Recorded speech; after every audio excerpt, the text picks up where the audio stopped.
pangalan ka pang sa phone ko na Bistiri na number 1 sa Marites. Uy, grabe ko. Bakit may Marites? Eh kasi, ikaw ang source ng lahat ng chismis. Pero, teka, may gusto kong sabihin. Sekreto ah. Ayan na naman. Last time sinabing secret, nalaman kong nag-order ka lang ng milk tea. Hindi ito tungkol sa milk tea, Besh. May gusto kong sabihin sa'yo. Besh, may gusto ko sa paswit Latina si Ma. Ay, talaga?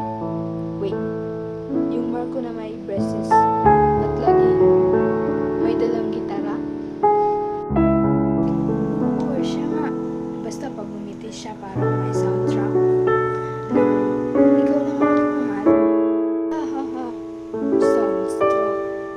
Baka feedback ng gitara niya yun.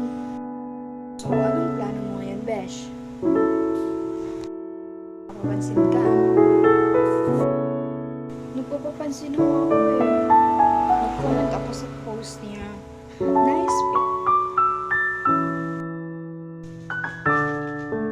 Wala. Nag-like lang.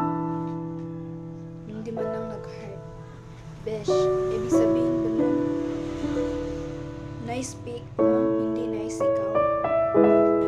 Besh, chill ka lang. Love will come when you least expect it. Eh, paano? Dumating habang tulog pa ako. Miss ko pa. Ha. Hindi mag-alarm ka. O kaya, gumising ka ng umaga para sa love life mo. Pero, Besh ha, salamat ha, dahil ikaw lang yung pagpagkaan ng loob ko. Siyempre, ako yung kaibigan mo, hindi lang sa best friend, hindi lang sa chismis, pati na rin sa heartbreak. Kahit wala pa akong love life, okay lang. Kasi, may best friend naman akong laging nandyan. Besh, ikaw din. Siksa ka, isipin mo to. Kung wala kang jowa, at least, wala kang problema.